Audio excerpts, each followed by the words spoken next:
c'est pas la bascule qui va sauver le monde. C'est pas 50 personnes dans une polyclinique désaffectée en fin fond du trou du cul de la Bretagne qui vont sauver le monde. C'est les gens au service de qui on va se mettre qui vont le faire.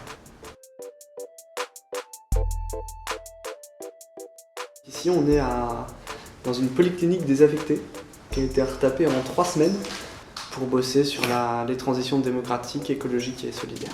Tout début de la bascule, il y a 6 mois, l'objectif c'était de finir ces 6 mois en organisant un grand rassemblement avec 200 000 personnes qui relie à toutes les organisations qui sont liées de près ou de loin aux enjeux énergie-climat, avec comme objectif de sortir une feuille de route commune à toutes les organisations et de permettre à n'importe quel citoyen de retrouver sa place en se réappropriant son pouvoir politique. Du coup, cet événement, il n'a pas eu lieu.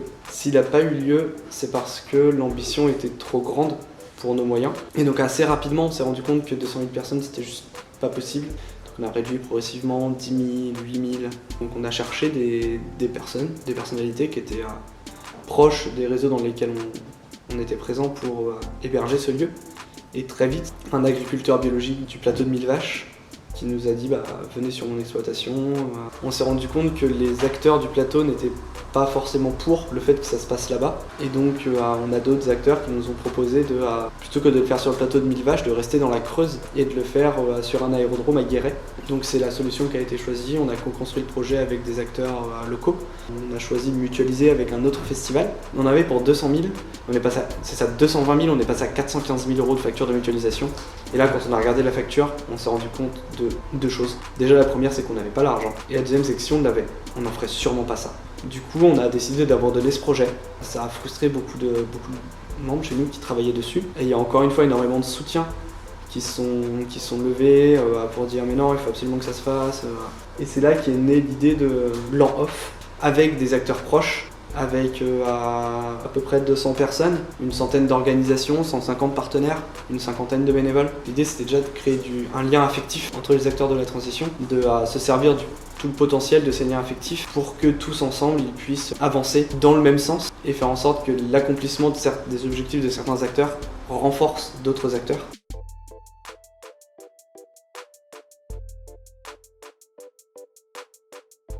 La bascule demain, c'est une très bonne question. Je ne sais pas.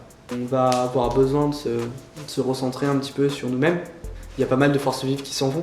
Et du coup, comment est-ce qu'on se concentre? Comment est-ce qu'on se recentre sur ce qu'on sait faire pour maximiser notre impact? Demain, dans un futur plus ou moins loin, je dirais plusieurs quartiers de bascule en France pour permettre de diffuser les idées de la bascule.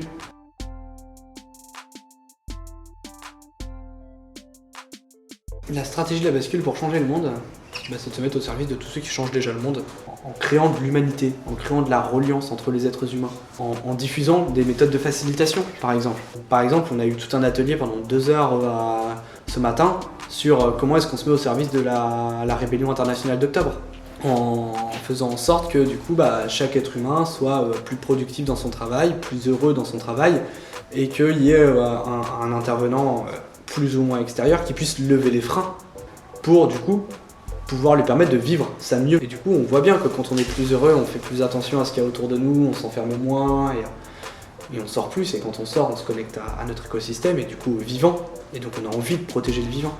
Et c'est en se mettant au service de tous les acteurs qui font ça qu'on va sauver le monde.